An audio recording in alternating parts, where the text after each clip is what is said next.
Guys, sorry, I'm wearing my sunglasses. Papa got his lids done. Had an operation. No, you look good. Oh my gosh. Oh, you haven't seen my eyes? No. Oh yeah. Now, did you get beat with 2 bats or 1? I got beat with 2 bats. Oh my God. But apparently the swelling will go down. And then that's what happens. And then it looks better. Apparently this is permanent. You look like you got stung by more bees than I did. That's right. This is permanent, and this is what I'm going to look like. So thank you very much, everybody. Is it painful? I'll do the podcast without him on, but it might be too distracting. So we might want to keep this on. No, it's not distracting. All right. Bryan, does it hurt though? Does it hurt? No, it doesn't hurt. There's no pain. It doesn't hurt? Isn't that weird? Did it hurt There's when no you pain. did Your it? eyes? No, your eyes just don't have a lot of maybe nerve endings in them. I don't know what it is. Hopefully it gets better soon then. Yep. I think, Brennan, we have to at least talk about this. You guys, if you follow the news, if you're alive, if you've been following this Twitter thing the way we have, you know what's going on with our friend Chris. I'm not, in these situations, people in Hollywood tell you what to say. And I said to Brennan, what we can do is tell the truth. And I'm not going to sit here. I'm a man, and I define myself on how I respond to these situations in real time when the pressure's really on. And so this is what I'll say. I always knew Chris is a ladies' man. I have never, and I'm going to say this, I have never seen or heard of him doing anything illegal, ever. This is as shocking to me as I'm watching this happen. I don't know what to think, and I don't know what to say. I don't. But I'm going to say it again. I have personally never heard or seen him do anything illegal. That's all I can say. And right now I have to believe that because he's still a friend.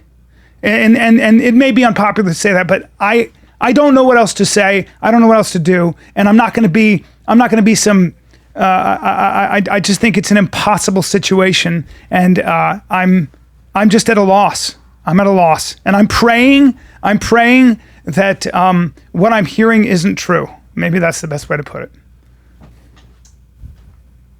I can't talk. It's just, it's like, it's a weird thing because I said to Brendan, I said, it's like, it's like watching someone die or something. And also, it's it's important to say we haven't spoken to Chris. No. And we've never been on the road with him. I was on the road with him about 14 years ago once when he was just beginning, but I've never been on the road with him. So I don't know what to think, and I don't know.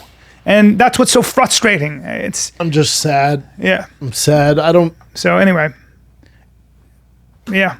Sometimes that's the best thing to say, is to say, I don't know what to say. And I'm just, I don't know, man. Yeah. It's a fucked up thing. I can't talk. Fuck. Well, that's appropriate. That's appropriate right now. You can just pray that that nothing's true.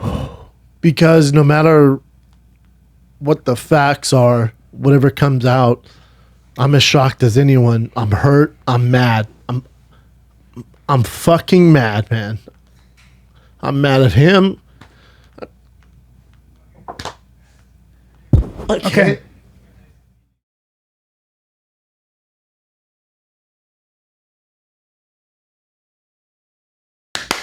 Okay. Back. Back. Now, your lids are the worst. I thought your lids would be the. It's funny because the doctor looks at him. But your lids are the worst of my concern. The least of my concern. That's right. You look awful. Yeah. Yeah. Well, the doctor goes, "Oh, great, perfect, great job. It'll go down in a little bit. We'll take the stitches out on Monday." I was like, I wouldn't have done this. Where are the stitches at? Up top? Yeah, they're up top. They're along the lid. It's so crazy. And then I was picking his brain on how facelifts work and all that. They take your face off. Oh, do they? Oh, they take your face off. Like the movie? They can do, like, you have Velcro, essentially. It's like this weird fascia thing where they... So don't kid yourself. Anybody who's ever gotten a facelift has had their face basically taken off. And right at your lips, though. This is a short operation. This is the simplest, shortest operation, which takes 2 hours. A lot of times... He's standing there sitting for 10 hours. Surgeons like that Yours who do took how long? facelifts. 2? Yeah, maybe. You're under 2-ish hours? Yeah, I googled the whole procedure. Did you feel terrible when you woke up? You know what? Anesthesia's so unhealthy. I guess it is because I woke up the and I didn't even know worst where I was. I put my pants on. I was talking apparently. Apparently they wheeled me out and I was like this. I was like, Anesthesia all is so fucked bad for you. it is, right? Oh, dude. Yeah. One of the worst things you can do to your body, they say. I'm sure. It's a nerve blocker. It's everything. Oof. And then the antibiotics don't make you feel good. So I was like, hey, do I have to take these? And he was like, Does it hurt that bad when you blink? it doesn't hurt. It's just, I feel like I just pushed my face into a giant Cactus? like balloon, like a water balloon. Like I feel like I'm putting my face is on a water you feel balloon. like you're underwater? Yeah. Yeah. And how long till they go back to normal? Because we're in the fight training on Saturday. Think it'd be normal by then? Oh yeah. Hey, you have a little thing on your nose. What? There it is. Little piece of fuzz or something. Oh, it's like piece of lint. It was bothering me. Thanks, dude. Yeah. So there's that. There's that. Papa got his lids done. Yeah. I will never get any plastic surgery Suchi's again. No. It's so nasty. I hope that hopefully you're not all fucked up, but Think about like the Kardashians, all the procedures they've gone Oh under. my It's God. just so unhealthy. when you look at what she's been through, like that one girl who looks completely different. Kylie. Complete like, Kylie. reformation, Yeah, and- just complete. I mean, Dude. they're breaking bones. They're fucking changing doing their cr- jawline. They put implants they're in your face. They're extend their hips. They're removing taking ribs. Are they rude? No, Yeah. They don't. Yeah. Oh, For a smaller That's how they waistline. get the That's V. not true. Yeah, that's how they get the V. They can remove ribs. I've Yeah. heard about that many times. Let me see if that's Because then true. you get the V, and then they blow out their ass. I don't believe that. I promise. People do it all the time. Rib removal surgeries to remove one or more ribs. That's A fucking number of nuts. celebrities have been. Okay. Let me see. Who's that blonde The guy or the girl? Yeah, I was like wondering. guy? The guy. The girl looks like a. Who's that plastic. girl? That's so weird. And then they wear those. Where they call them? Girdles or something like that. Corsets? Corsets. A girl. Well, people have been doing that for centuries. Women used to faint when they do it. Pixie. Her name's Pixie.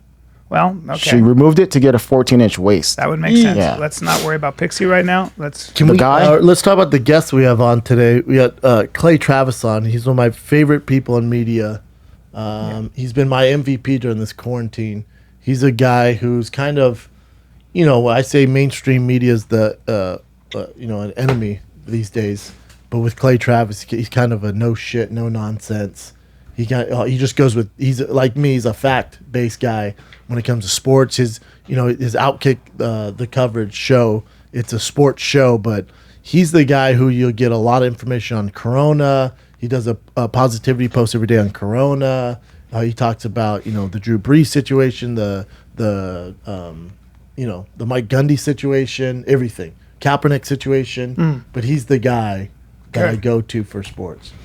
I'm looking forward to it. Yeah, I am looking he's a forward to it. brilliant. What is? He was a lawyer. How about he was a lawyer? Huh?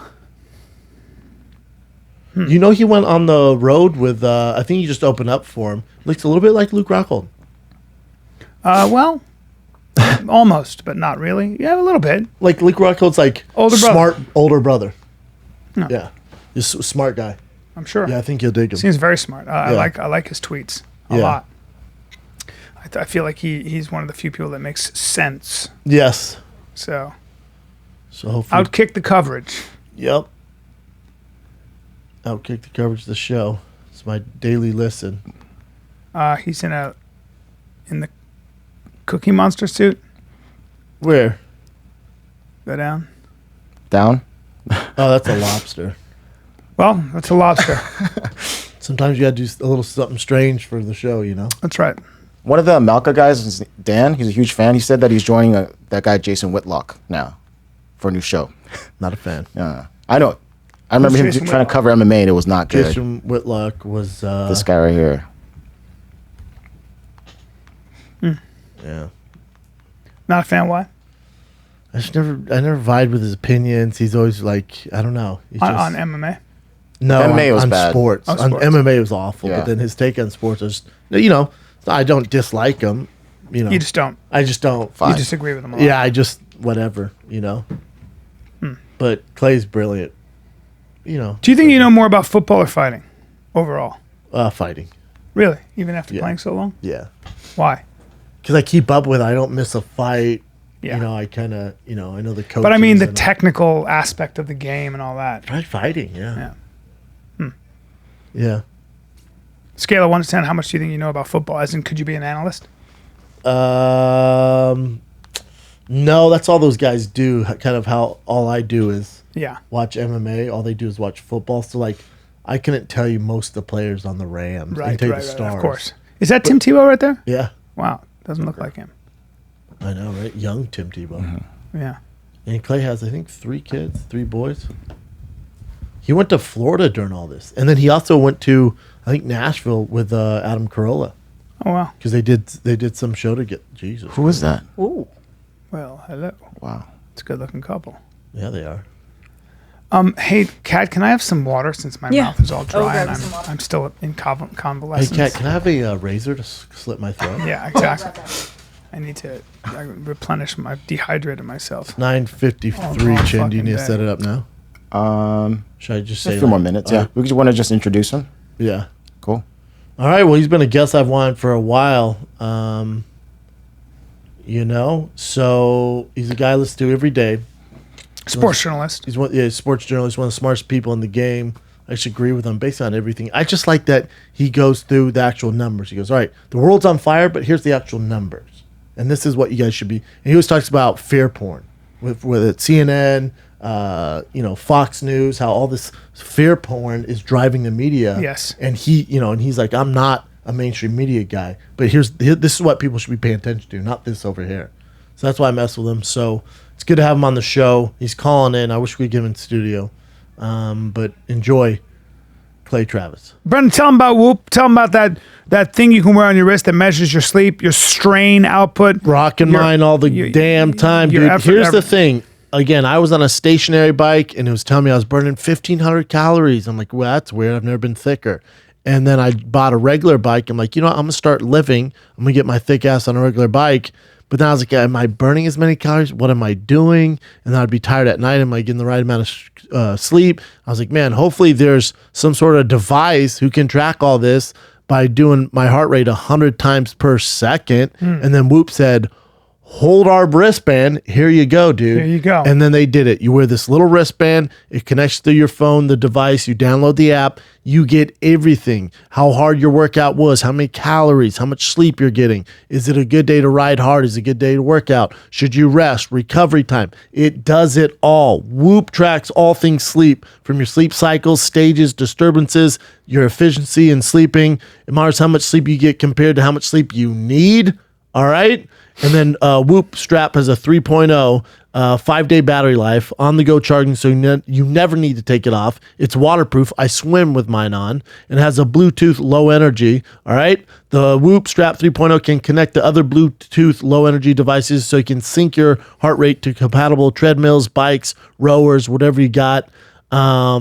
Yeah, man, I swear by this thing. I thought it was a good thing for the Thick Boy Bike Club. So many people are like, oh, how far did you ride? Some people are on e-bikes. Some people are on regular bikes. Some people are on cruisers. The thin boys aren't cruisers. Thin boys aren't You got your cruisers. thick girls on Thin boys aren't cruisers. tandem bikes. Yep. You got people hiking. How many calories are you burning? How hard was your workout? Well, let's take all the guesswork out of all that, because now there is Whoop, the built-in feature with a strain coach. All right? Let you know exactly what you're doing, man. Yep. So for you guys, Whoop is offering 15% off with the code FIGHTER at checkout. Go to whoop.com, enter the code FIGHTER at checkout, save 15% off. That's WHOOP, whoop.com. Enter FIGHTER at checkout for 15% off. Sleep better, recover faster, train smarter, ride harder, ride thick, optimize your performance with Whoop.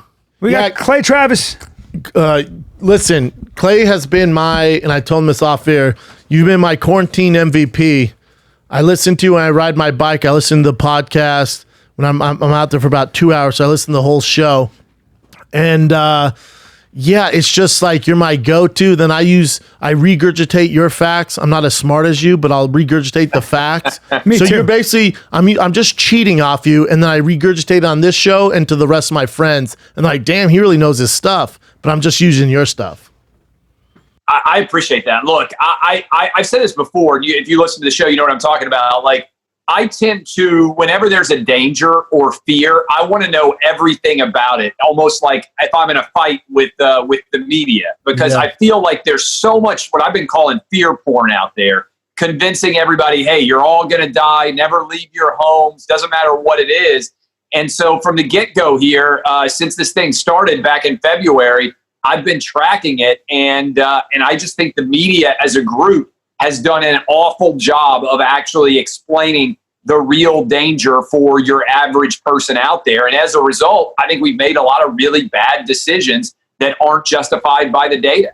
Well, that's what surprises me is why in the world wouldn't somebody who's reasonable look at the actual data? I understand that in the beginning, nobody knew what this was, and they were terrified that the hospitals would be overrun, and there were projections that said that this thing could be very deadly for everybody. So you have to give some compassion to everybody who shut us down, even though it's never happened in our history. But you know, I can understand. I always called for a targeted quarantine as soon as we learned that the most vulnerable were people who are older. You were saying that for a while, though, weren't you? You're saying they should have been targeted quarantine. I mean, I think you look at the data from the very beginning, and your guys are raising the right questions. I think we should have had a targeted quarantine, right? Because around half of all the deaths in this country have come out of nursing homes, and nursing home residents represent, I think it's 0.6% of the entire American population. If you look at the data in Pennsylvania, more people over 100 have died than people under the age of 45. In the state of Florida, big state, not one person under the age of 18 has died. For people who are 24 and younger, you are more likely to be struck by lightning than you are to die of the coronavirus. And yet my kids may not be able to go to school. Don't get out there. Yeah. It's and nuts. yet my 12-year-old and my 8-year-old may not be able to go to school because of this, and I don't know how to fight back. What drives me nuts is I don't feel like I live in a representative democracy, and for whatever reason, I feel like there are powerful elements in the media that seem to enjoy Fear porn. this shutdown. They have a job every day, and the rest of people, and I'm really worried that the fact that most of the businesses that will fail are small businesses, which is the backbone of this country, which is the middle class. And what's left then? You know, survives this? Large corporations. So now we have a serfdom. We've got a serf class, all who have to get a job at either Walmart, Amazon, Apple, whatever, who've all done very well with this. Clay, did you move to Florida during all this? Is that right? Yeah, I went to Florida for the month of May. So I've got a 12, a 9, and a 5-year-old, 3 boys myself. And so they matter more to me than anything in the world. But the fact that they were out of school makes no sense from a data perspective, right? And so I got so fed up with it. You know, we were staying in our house. We were trying to follow the rules. But I said, as soon as the states start opening up, and I'm fortunate, I live in Tennessee, which is a state that started to open up pretty early in the Nashville area. But then we went down to Florida where the beaches, as soon as the beaches started to open up, I was like, screw this. I'm going to spend May down at I'm fortunate to have a Florida place down there. But I think you hit on a really important detail here. We have in this society, in our America today, if someone's feelings are hurt by your facts, then you aren't allowed to share them. And you hit on a point. I think everybody's afraid to be fired because of social media. If you go on and say, which I've been saying, hey, look, 7,500 people die every day in the United States. It sucks. I wish we were immortal. I wish no one died. But even if the coronavirus is actually taking the lives that it is, it's still a small proportion of the number of people that are going to die every year in this country. 2.8 million people die every year in this country. It's unlikely, I think, when we look at the 2020 data, that we're going to be able to see much of a difference in overall death rate in this country than in 2019 or 2018 or 2017. Hey, do you think that this reaction would have been different if Donald Trump wasn't president? And do you think you do? So do I. I do. I think for better or worse, Trump is so polarizing that whatever he says, people tend to reject it because they don't trust him or they don't like him. Do you think people were I think we're polarized. Like, I think Hillary would have had the same reaction to a certain extent, the fact that they ran against each other. Yeah. But I think if we had had a middle of the road president, if we had had a George W. Bush, or if we'd had a Bill Clinton, somebody that, or maybe even a Barack Obama first term, I don't think people would have reacted the same way with such intense polarization as they have. Trump is a boogeyman to a lot of people. He is. And he makes them respond emotionally. Yeah. And when you respond emotionally, you don't make logical decisions. And I think our country has just been responding emotionally instead of using the facts. Yeah, and what's surprising to me too is, and you touch a lot on this, like with the NBA coming back and they're doing this weird circumstance where, you know, they're in Florida, although I can ride Splash Mountain, the players have to stay inside. So it's like this weird contradiction, but Adam Silver has the same stats that you have access to or I have access to, yet they're flying all these guys down. And this is what made me laugh. He goes, so the teams are quarantined, right? And he's like, well, what are they going to do with all, like, you know, everyone has side pieces or they have, you know, their side pieces. Like, what are they going to do with the quarantine side pieces? And it's something funny we laugh at, but it's a legit concern for these players. Like, they're like, what? Locked down for 18 weeks. I think Adam Silver is implementing a plan that might have made sense in the worst days of April by August. And the analogy I'm using, first of all, it is funny to think if I were an NBA player, a single NBA player, and I was trying to get my girls in, I would be like Shawshank Redemption. I'd be trying to probe all the different, you know, like bubble aspects, the security guards. Who can I bribe off? What can I do to get some girls into the bubble? You Not need to a red. stay with me for 18 weeks, but to stay with me for just a day or two, right? So I would start there. But when you can when you can go to Harry Potter World, and when you can go to Legoland, and the NBA players are not going to be allowed to leave a bubble inside of Disney World, I think they are going to look ridiculous because we're going to have 30,000 people at NASCAR on July 15th. Yeah, is that right? Is that right? College football in the NFL, 30,000 people. Yeah. Yes. 30,000. What state is that? That's 20%. That's 20% of the population that ordinarily could get in because it seats 150,000. Wow. But still, on July 15th in Tennessee, 30,000. And you're telling me in October the NBA is still going to be playing without fans present? It's crazy. It's crazy. Plus, I think that they would wrap the NBA Finals in October. So that's right. I mean, but by August, September, you're going to leave these guys in there? When most societies can be back to normal, I'd assume by August and September. It's mind blowing. Maybe you know this: the people that are driving this narrative, politicians listen very closely to health professionals and to other people. These decisions aren't made by Gavin Newsom alone. For example, he's got a group of people around him that are telling him 15 different things. Was this a situation, and is it still a situation? I don't know if you know this, where health bureaucrats, and I don't mean that in a disparaging way, but they are they're health officials. And we know that people who are doctors are good people, but they're very cautious. They're typically very, very cautious. Are they the ones who are calling all the shots here? What's going on? Like, how did this shutdown last this long? So, first of all, I haven't gotten everything right. So let me say this, because you'll probably hear, Clay Trapp, like when we had bad data initially. All right. So when China came out with lies and you looked at the Chinese data and you tried to combine that with what we were seeing elsewhere back in February, and then you started to see the outbreak in Italy, the data didn't line up. Yeah. And so I think the big flaw here from the get-go was we had epidemiologists who were well-intentioned attempting to build models based on flawed data. Yeah. And I'm not a great mathematician, but if you don't know what the death rate is, and you don't know what the infection rate is, and you don't know what the what any of those numbers are, then when you put those into your epidemiological models, they spew out all sorts of crazy results. So you had this model out of England, the Imperial College model, which forecast that 2.2 million people would potentially die in the United States. And so I think you saw that get put on the desk of all the governors and all the presidents and everybody else in the White House. Before we even knew, they said, my God, if this happens, this is unlike anything we've ever seen before. But it was a flawed model, and we followed flawed models, which were way in excess of what the reality is. I've heard that it's not a respiratory disease. I've heard it's actually a blood disease. So we didn't even know.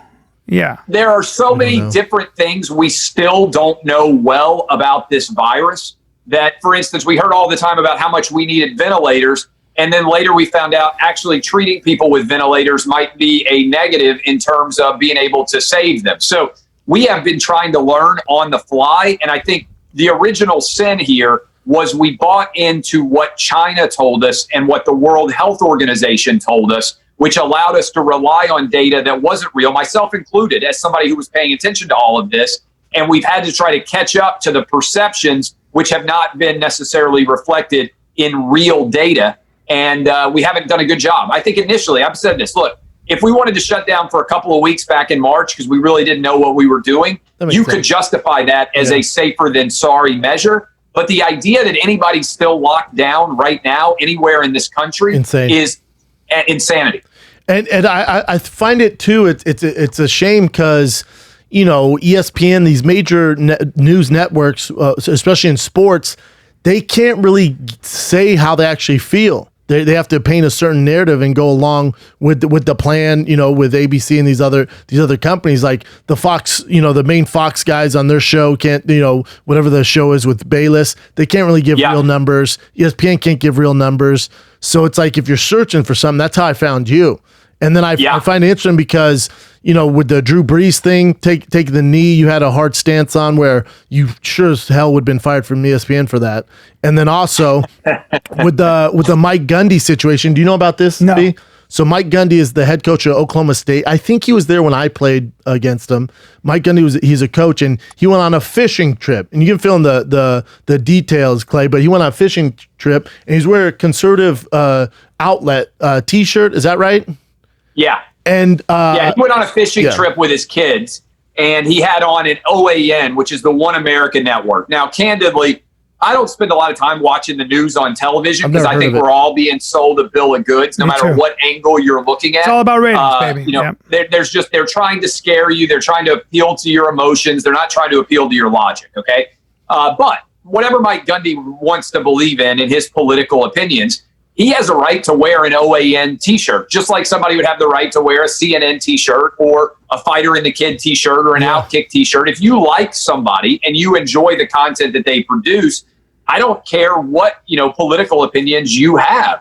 And so this has now turned into a universe, and I think all this ties together. In all honesty, correct. We have a world where there is, especially on social media, one opinion that you are allowed to have. That's right. And if you question that opinion, which is often rooted in emotion, not rooted in facts, if you push back and say, well, let's actually look at the data, then you are challenging someone's feelings. And it's like you're not allowed to push back against someone's feelings anymore. And I think that's a scary place to be because feelings aren't rational. And the reality is, I don't know how you guys feel. Well, you don't know how I feel. So I'm not going to pretend to walk in your shoes. I would rather look at the larger data and talk about that because we should be able to agree on a common set of facts, and we can't anymore. Yeah, but with Gundy's situation, it's like that. The player who said it might be the best running back in the nation. He's consensus All-American. He's a super stud. He's from Canada.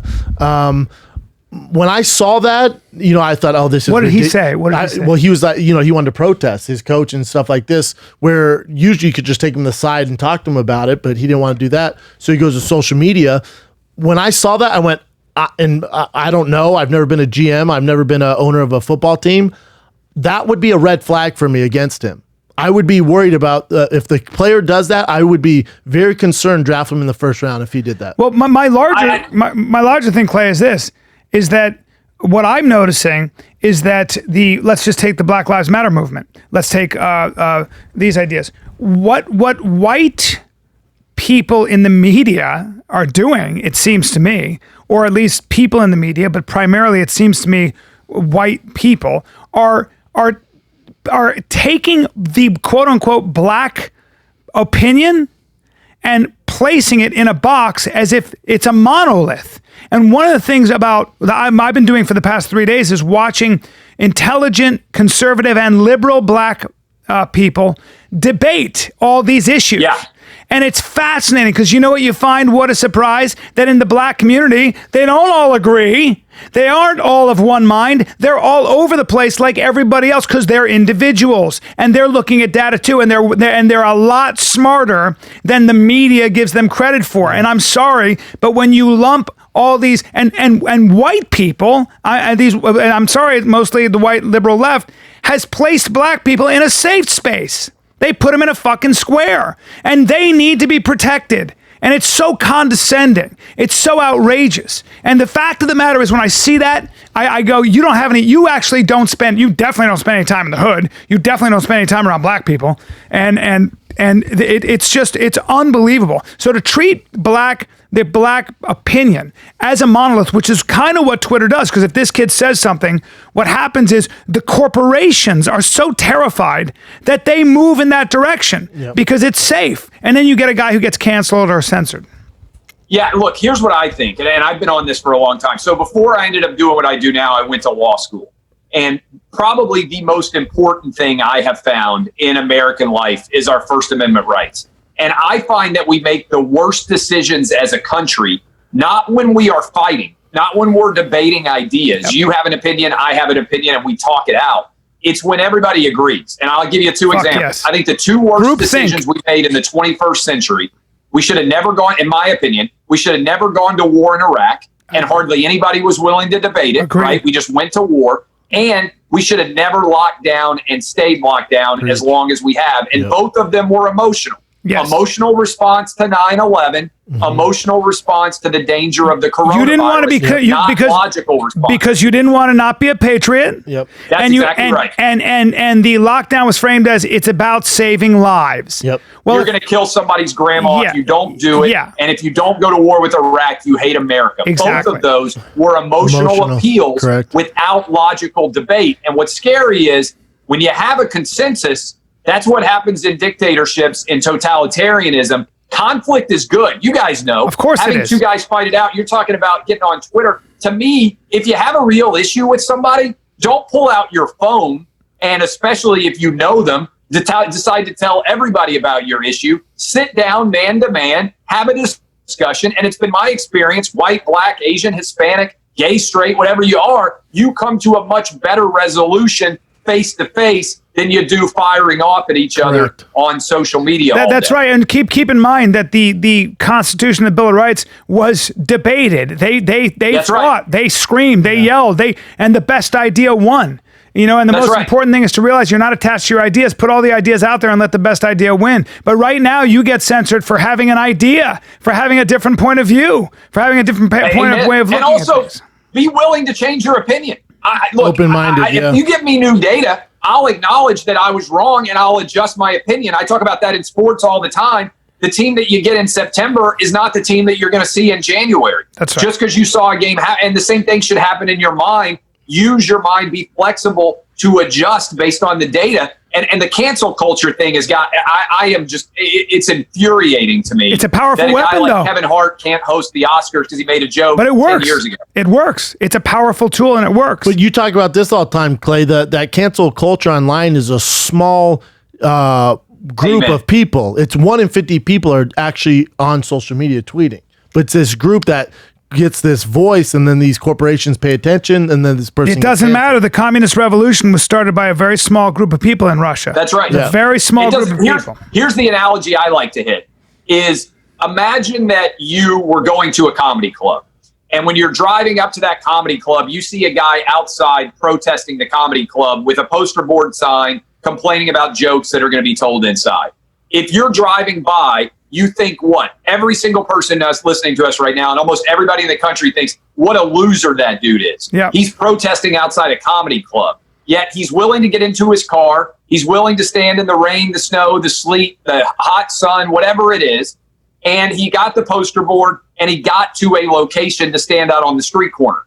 Yet we ridicule him and say, that dude's a loser. If you see the same person online, people are like, oh, it's so heroic to go back through some old jokes and be upset. We need the same kind of social construct online as we have offline, and we don't. And that disconnect is blowing up in many ways, many of the things in our country, I think. Hey Clay, in your opinion, do you think MLB figures it out?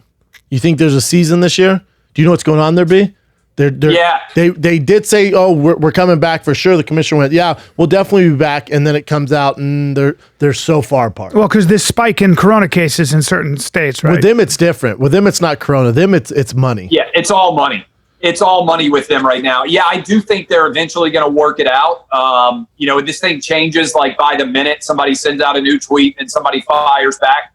But I think at some point in July, they will be back. They'll come to their senses and get back. And by the way, you just mentioned, I was talking about this. I did my research on it. Everybody's talking about the second spike in Florida in particular.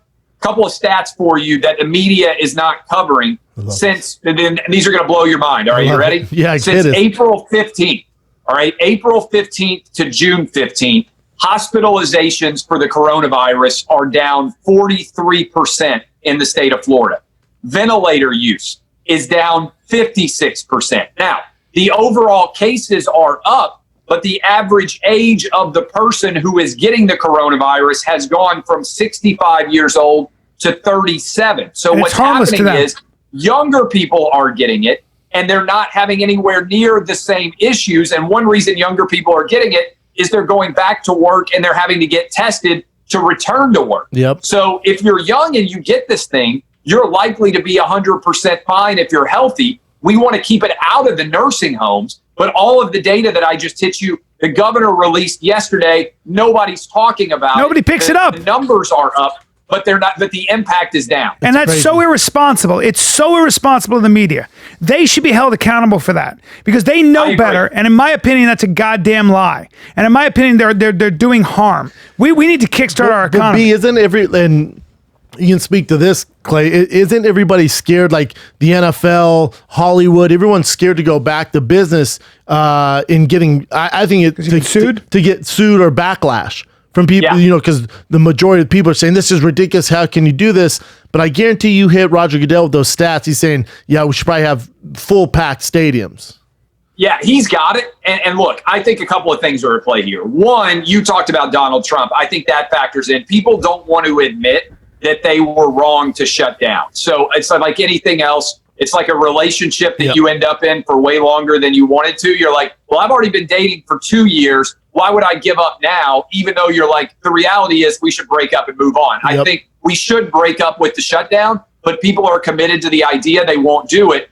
And two, I think it's this fear. I think people are afraid that they're going to get canceled or fired if they come out and they challenge the prevailing opinion that is popular in the country right now, which is still, hey, if you go outside, you're going to be in severe danger. The best way I know how to do it, and you know this if you listen to the show, I've tried to live my life the same advice I'm giving everybody else. Me too. Go to restaurants. Yep. Let your kids go back to their sports leagues if they'll open. Don't stay in your house. Get outside, exercise, make good decisions in your own life, and live as you would hope that others would as well. Yep. We live in a time where facts just don't seem to. The person, the loudest and most savvy person who controls the narrative is the winner, and it's really interesting to me. We'll get you out of here on this, Clay. Who do when the NBA resumes? Who's your favorite to win it? I mean, obviously the popular opinion's the Lakers with the recovery and LeBron getting all this rest, but I like, believe it or not, the Clippers, and let me explain why. I think you guys know, if you live in LA and you spend a lot of time out there, they were going to be an underdog in terms of crowd because everybody's a Lakers fan, even in the Staples Center. And now they're playing with no crowds present at all. I think if you look at the Clippers roster from top to bottom, it's better than the Laker roster. I think they will benefit from playing without fans present at all. I think they are the best team. I think Kawhi and company will end up hoisting the trophy at the end of the year. That's fair. I have one more question for you. Then I lied on the last one. We'll end on this one. You know how Kyrie's saying the NBA shouldn't come back? I find it strange that the guy who thinks the earth is flat is the representative for these people. Like, who would follow that guy? Yeah. Are you He actually optimistic? said not only should the league come back, they should start their own league, which is even funnier. Look, it's insane. Kyrie Irving also said most of us don't make very much money. I mean, the NBA players are the highest paid athletes in the history of sports. The fact that you would follow Kyrie Irving's lead on anything after you don't believe that the earth is round is not a good move on my part. Are you optimistic about the future of this country, or can you not answer that question? Man, I try to be an insane optimist with everything because if you look at the history of America, we always get better, right? And it's easy for people who are pessimists to win weeks, months, even years at a time. But the overall trajectory of American life is better. My hope is that we're going to see a revolution from reasonable people who are quiet and start to circle back around and say, we can't allow feelings to dictate every decision that we make in this country. Let's get back to relying on facts. What scares me is we used to at least start with a common level of agreement, like the facts are what they are. What I keep saying to everybody is everyone should be entitled to their own opinion, but everyone is not entitled to their own facts. And what scares me is we have a lot of people who don't even worry about facts now, and you can't have a reasoned debate if you don't have a factual basis upon which that debate is founded. Yeah, I personally am optimistic for what it's worth in that, for example, like the Black Lives Matter movement and stuff. I think Americans tend to just go crazy. It's like there has to be a period of chaos. Just chaos. Yeah. And then what happens is the people who are within the revolution, as I said, I've been watching, especially it's relevant because I've been watching a lot of black intellectuals, just black people have these debates. And now they get into the real sort of nitty-gritty details of getting better practically. And that's how things move forward, because you can't ignore the truth forever. So when you hear just the media likes to create one bad guy. They take one bad guy, they package it in a statement, the war on terror or whatever it might be, and they just do that. And you know that you can sell in a nutshell. But at the end of the day, I think we have to keep these ideas alive, and we have to realize that all these problems are very complex, multi-layered, and we have to have a free flow exchange of ideas and not get penalized for voicing an idea that might be a better idea. Hey, Clay, look, for real, I think we swing very often in this country. We go from one extreme, and I'll give you an example. Like we had, and this is from a legal perspective, we had situations where clearly black people were not treated fairly in this country. Yes. And then we started to swing all the way to, let's say, O.J. Simpson. To me, O.J. Simpson getting off with murder is the flip side of the Emmett Till situation. You had a completely innocent black man who was lynched in the South in an Emmett Till that I'm using as an example. And then O.J. Simpson basically took that atrocity and used it as an argument for why he wasn't responsible for what he actually did. So we swung from complete unfairness to complete unfairness on the other side. And the reality is we want to be right in the middle where everybody is treated equally, regardless of what their background is, their race, their gender, their sexuality, whatever it is, their ethnicity, their religion.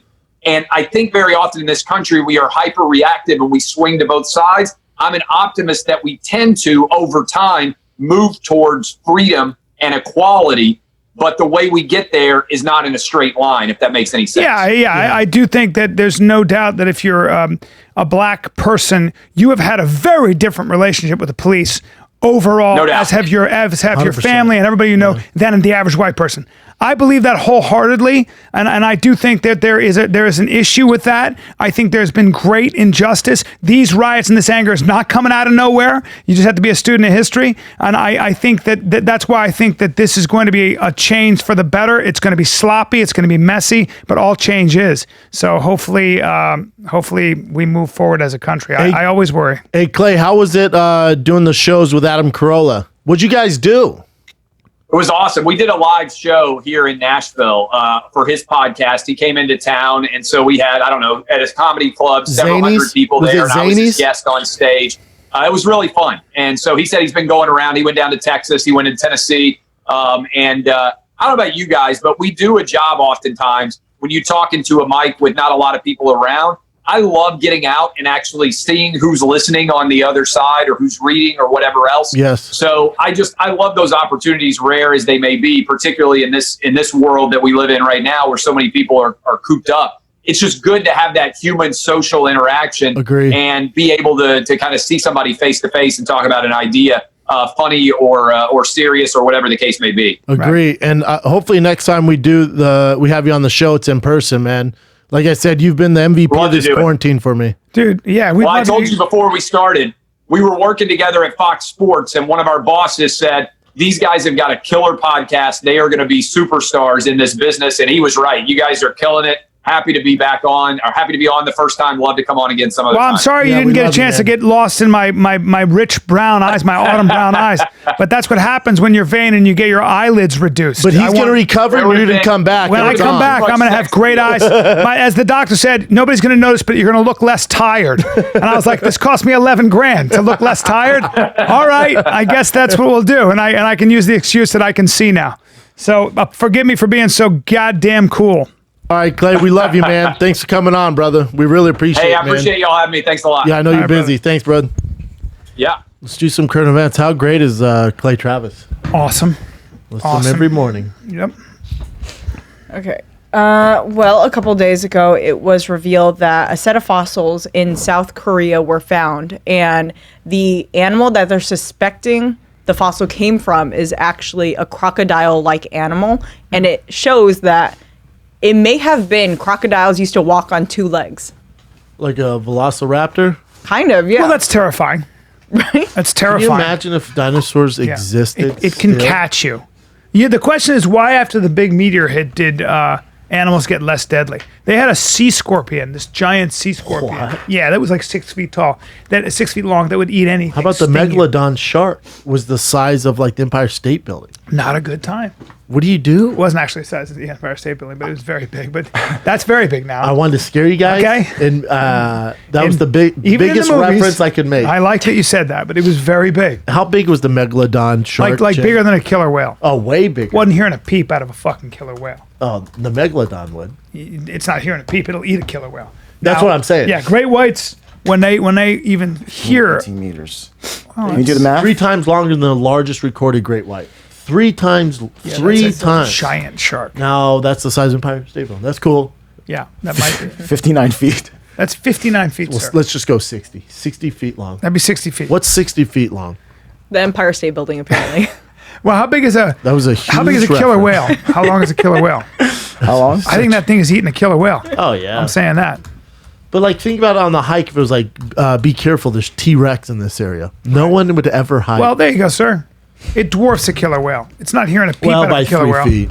4 No. feet. Look, male, It's 26 59 feet. Male is 26 feet. Oh, 59. Oh, yes, shit. sir. Fuck. Yes, sir. It's huge. 60 feet, Huge. Yeah, basically. so Twice the size it's- of killer That's whale. right. It's twice, Twice the size of Shamu. It's not hearing a peep out of a killer whale. Like, think about if you're going on a hike and went, velociraptors have been seen in the area. Yeah. Nobody in the world's going to hike. No, they're giant birds that will Oh pick you my up God. and eat you. They'll pick you up with their talons. Go, I'll We'd take have, that. We'd have to change the way we live if there's pterodactyls flying over the fucking place. Yeah, you'd have to have like a hat with a gun turret and a remote control like thing. No one ever leave their house. No, I'll tell you what we'd have to do. You'd have to kill all of them. Yeah, we'd have to kill them. Yeah, there's have no. to. And like if you feel like, well, we've got to preserve these animals. No, you No. can't. They're in the air, If dude. it's taking kids out of the fucking. Well, it's a dragon. or if It's a you and I are dragon. walking, you just. Yeah, it's a dragon. Dragon. Find out how big a velociraptor was, please. It's a dragon. But there was even something bigger than the T-Rex. Oh yeah. I'm reading these dinosaur books with my son, so my brain's pretty fresh on dinosaurs. Yeah, right they now. got some serious fucking velociraptor. 33 pounds. Oh no, I'm talking about no. fight that Pterodactyl, a pterodactyl. Find out how much a pterodactyl. I'd fight the Fuck, velociraptor. a pterodactyl. You could kick it. Now there you go. Now there you go. What? Oh wait a minute. Wingspan of 3.5 feet? I thought it was way bigger.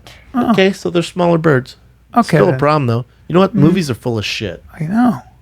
Wait, hold on. 19.5 You know what's- feet? you know Well, the wingspan was 20 feet. Oh my Body God. length of 6 feet. How That's tall? a Yeah, huge that's animal. big. But how tall? Or how much did it weigh? Well, it's underneath. It's If underneath its body the is 6 feet, I'm telling you right now, you're dead.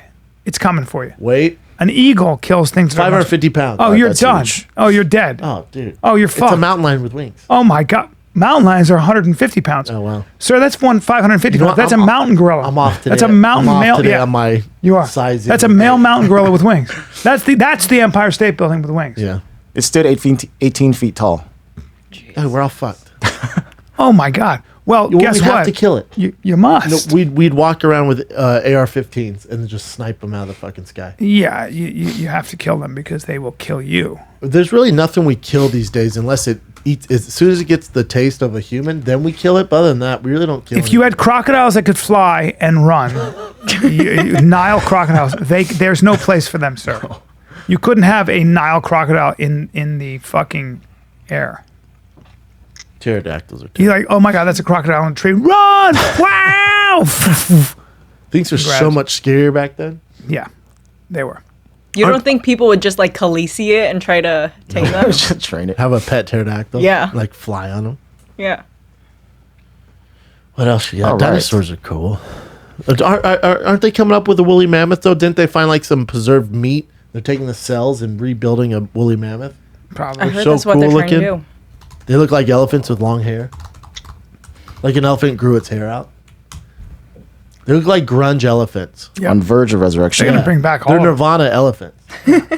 Nirvana elephants. That's a big elephant. He's gonna be lonely. Yeah. It's just him. He's all, what the fuck, dude? You only didn't guy. Can you do one more? Yeah, you don't have any friends. Can you do one more? Poor little thing. Poor, I didn't even think of that. He's gonna be all by himself. God, look at how big. Can I go back? Oh Look at how my big those God. tusky tusks are. Oh my God. Our scientists on the verge of Resurrecting resurrecting the woolly mammoth. That'd be cool. Wow. That'd be You a see that? problem. You see that? That's a picture. Just frozen. Look That's at a him. real picture. No. All right, what else you guys got? All right. So last week there were reports that NYPD officers went to a Shake Shack in Manhattan and they quickly found that they were getting sick after eating their meal. And they found out that there was bleach in their milkshakes. And so they went and there was an investigation that happened. I forgot which department it was, but the NYCBPA PBA came out and made a statement saying that it was intentional spiking. Yeah. Well, they also have But cameras. they actually came Yeah, out they're fucked. a couple days ago and said, we spoke too soon. It may have been that whoever was in charge of cleaning the milkshake machines just didn't clean it properly. And so there were remnants Good. of bleach Oh, that's in good. it. I'm glad to hear that. So it wasn't purposeful. Okay, I'm glad to hear that. They would know. You could do. You have cameras everywhere. it's easy You'd to see figure somebody out. go, "Oh, I'll take this bleach." You know, cameras. Cameras have stopped a lot of crime. A lot of crime. Also catches a lot of crime. There we go. Okay. Over 10 years ago, there was a writer who had a like antique treasure chest full of like these old trinkets and gold pieces that he hid in the Rocky Mountains somewhere. He's a writer and he wrote the location of where he hid the treasure in a form of a poem or something. Wow. And a bunch of people came out and tried to find it because it was estimated over $2 million. If you find it, you can keep it? Yeah, you just keep it. Oh, wow. A lot of people ended up dying while trying to find the treasure chest. And it wasn't until Seriously? Yeah, it wasn't until about 2 weeks ago somebody came out and said that they found the treasure chest. And a lot of people actually sued the writer for wrongful death suits, saying that, oh, my husband went to go find the treasure, but we don't think it's real and you're just doing this to sell books. And so you're responsible for his death. And a lot of people also think that the treasure was actually never real to begin with. And he's probably doing this just for publicity, but we don't know. Because he won't release. Yeah, now they say the guy person's who name. found it doesn't want his name released, doesn't want to show the treasure. Oh, there you go. He stole my solve. He followed and cheated me to get the chest. I mean, what a kind of be a boring movie, but I'd watch it. Or a documentary. Yeah, it's probably better. Obsession. Yeah, you're right. Obsession. The treasure of the Sierra Madre. What else you got? Next one, step in the right direction. Aunt Jemima. They're going to remove the image because it is actually linked to some sort of racism back in the day. The mammy trope. The minstrel. You know minstrel really? shows? Yes. So they back in the days, the white people would dress up, usually like African American people, and they would make fun of, you know. They put on blackface. And that was Yeah, Aunt yeah. Jemima? So she was linked to one of those wow. one of those songs. Oh, I had no idea. Yeah. So they're going to rebrand it by changing the logo, and they're going to change the name too. Yeah, that's probably best. Yeah. Jemima. Also, who still uses Aunt Jemima? I mean, you can get the real Canadian maple syrup. That's the organic maple syrup. So delicious. There's an article. The South has weird names like Jemima. There was an article my mother was reading in Reader's Digest. I remember she goes, I mean, this is so awful. I said, what? She goes, this woman's last name was Hogg, and her mother named her Ima. That's a true story. And I was like, that's mean parents. I'm a hog. They didn't even think about it. Yeah. All right. This is another good step in the right direction. There's a Brianna's law that passed that bans no-knock warrants in Louisville. And then you also have to wear body cameras on anyone executing a search warrant. There you go. That's good. Yeah. That's that should good have been for in cops place. and for citizens. The no-knock thing is so crazy to me. Like, I don't know. Yeah. But yeah, step in the right direction. Yeah. Good. Cool. I do think I want to say something somebody brought to my attention about police and police brutality and all that You stuff. know, I'm gonna have a fucking drink. Go ahead. And one of the things that I think a lot of people, especially in the African American community, are very frustrated with, but in general, is that when there is a shooting, when there is an injustice that happens, because of this, the blue line, cops get each other's backs. Police unions are very powerful, and so nobody steps up and rats on their friends. That's how human beings are. That's how dudes are, and that's how. And yes, that's a problem. Well, it's loose lips sink ships. Yeah. right? So what you have to do is figure out a way to change that culture. Yes. And I don't think you get people to change how they are, because men, no matter where they are, if they're in war, if they're on a sports team or their friends, they get each other's backs that way. Mm-hmm. But I think that when there's a wrong being committed, you have to have sort of a situation where you can't do that. You got to fucking come forward and say, You this should is be able to wrong. speak up. You got to. It's wrong. Yeah. Wrong is wrong. And you got to speak about it. So So here's something like most of the internal affairs stuff. It's cops talking about other cops. They report other cops doing something dirty. internal affairs, Yeah. that's their job. Yeah, well, Internal oh, affairs- not internal affairs. Some other thing. But internal affairs is the watchdog for the police. Yeah. So they're the ones who have to be separate and investigate police wrongdoing. You know the NBA, when they come back to the season, they have a hotline where players can snitch on other players if they're not doing the right protocols. Jesus Christ. Strange. Crazy. That's strange. Crazy. All right. So the last one. Speaking of the NFL, I just saw this like a few minutes ago. Well, that's good. Anthony Lynn says they say he's a perfect fit for the Chargers. The way Colin their Kaepernick. offense is and everything. So Wow. sounds like he's gonna get a shot. Is on the workout list, whatever that means. What does that mean, B? Yeah. Workout list. So Colin Kaepernick is on the work. So that means they're gonna work him out. They're gonna put him through drills, and if he, passes the test where they think he's a good fit, they'll probably sign him. Wow. They've got to sign him, right? Good chance he becomes LA Charger. Yeah. He'd be probably sign great him. here. Yeah, I'd rock a Kaepernick Chargers jersey, 100%. That's pretty much it, boys. All right. Not much good news out there. Well, we always do the podcast. It's a heavy and- day. Yeah, and no matter what's happening, we do the podcast. I'm glad we did the podcast. Sorry if our Travis energy is was great. low. He's great. Probably the least funniest podcast we've ever done. Yep. Rightfully so. Yeah. This is very tough. Fucking tough. Tough. And as more things happen, I'm a little bit heartbroken. Yeah, me too. It's the saddest I've been in a long time. Yeah. San Antonio, and Brennan Schaub, Yeah, I'm coming with you, brother. June 25th, 26th, 27th. I want you there. Hotel Emma. We'll be there. Come see us. It's going to be fun. LOL Comedy Club. Get your tickets at tfatk.com.